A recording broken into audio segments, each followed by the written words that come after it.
It was just past midnight in the city of Boston. Snow was falling in thick, silent flakes, blanketing the world in a cold, white stillness. The streets were nearly empty, the wind biting and sharp. At the edge of a grand mansion, where light usually meant warmth and wealth, a lone figure curled up against the side of the gate, wrapped in nothing but a thin coat and worn-out blanket. Her breath came in shallow puffs of mist. Her fingers were blue. She wasn't moving. From a distance, she looked like just another homeless soul seeking shelter for the night, but as fate would have it, someone was about to notice her, and everything was about to change.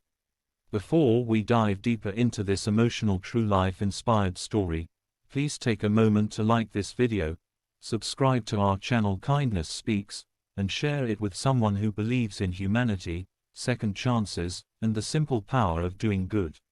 Your one action could help spread a message of love and compassion further than you know. No one could have expected that Daniel Whitmore, one of the wealthiest and most powerful men on the East Coast, would be the one to find her. Known for his ruthless business tactics and stone-cold demeanor, Daniel was not a man known for warmth. He was the kind of billionaire people feared, respected, and gossiped about in whispered tones. His mansion loomed like a fortress over the neighborhood, guarded with high walls and cold silence. Inside was a world of polished marble, golden chandeliers, and priceless art, but very little joy. His life, though filled with luxury, had long been hollow. Since the loss of his wife and child in a tragic accident 3 years ago, Daniel had buried himself in work and distanced himself from anything human. Earlier that evening, Daniel had returned from a holiday gala early. He hated these events, meaningless laughter, empty flattery, and people faking smiles behind crystal glasses. He wanted peace. He wanted to be alone. But as his car approached the gate, his driver stopped suddenly. "Sir, there's someone on the ground," he said hesitantly. Daniel leaned forward, annoyed. "Probably just some drunk. Keep going." But something stopped him. A flash of fabric, the soft outline of a woman's figure. Then he saw her hand, bare, trembling, curled tightly around a child's mitten. Daniel opened the door himself and stepped into the snow. The cold slapped him instantly, but he didn't care. As he moved closer, his heart sank. It was Elena, his maid, the quiet young woman who had worked in his mansion for barely 3 months. She had always been efficient, never late, never complained, and barely spoke unless spoken to. He hadn't thought much of her. She was just another face among the many staff members in his home. But now, she lay unconscious in the snow, curled up like a discarded doll, her lips pale, her eyelashes frosted with ice. She hadn't left the property. She had been locked out. Daniel knelt beside her and touched her cheek. It was ice cold. Panic surged in his chest, an emotion he hadn't felt in years. He barked at his driver to help carry her inside. Blankets, hot water, a doctor, he ordered it all. And as the warmth of the house revived her body, something else began to awaken in Daniel as well.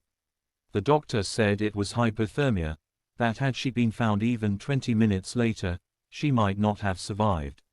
Elena stirred weakly, and when she finally opened her eyes, she gasped and began apologizing. "I'm sorry, I didn't mean to fall asleep. I had nowhere else to go." Daniel was stunned. "Nowhere else to go? You work here. Why were you outside?" Tears filled her eyes. "You told the staff they had to leave by 8 on Christmas Eve. No exceptions. I couldn't afford to take the train home. I thought I'd just wait outside until morning." Daniel's world shattered with that single sentence. Here was a woman who had been working silently under his roof, who had been following every rule, who had so little that she chose freezing in the snow over disobedience. And he hadn't even noticed her struggle. The guilt crashed into him like a tidal wave. Over the next few days, Elena recovered slowly. She slept in one of the guest rooms, rooms that had been vacant and dust-covered for years, yet held more comfort than anything she'd known. Daniel began asking questions. Who was she? Where did she come from? Why hadn't she spoken up? He learned that Elena had come from a broken home, raised in the foster care system. She'd bounced from one job to another, always trying to stay afloat. She had no family, no safety net, no one. She had applied to work at Daniel's mansion because it came with the promise of consistency.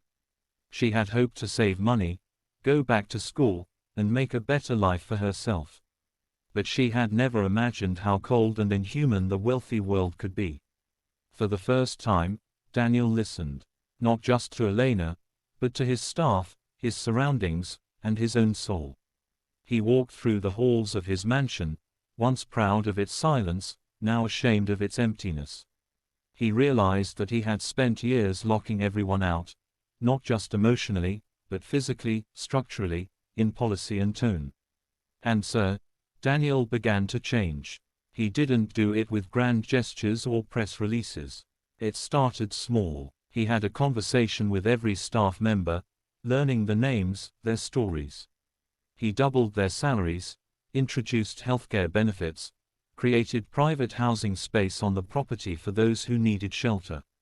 But most importantly, he apologized to Elena. A real, heartfelt apology. But Elena didn't want pity or a handout.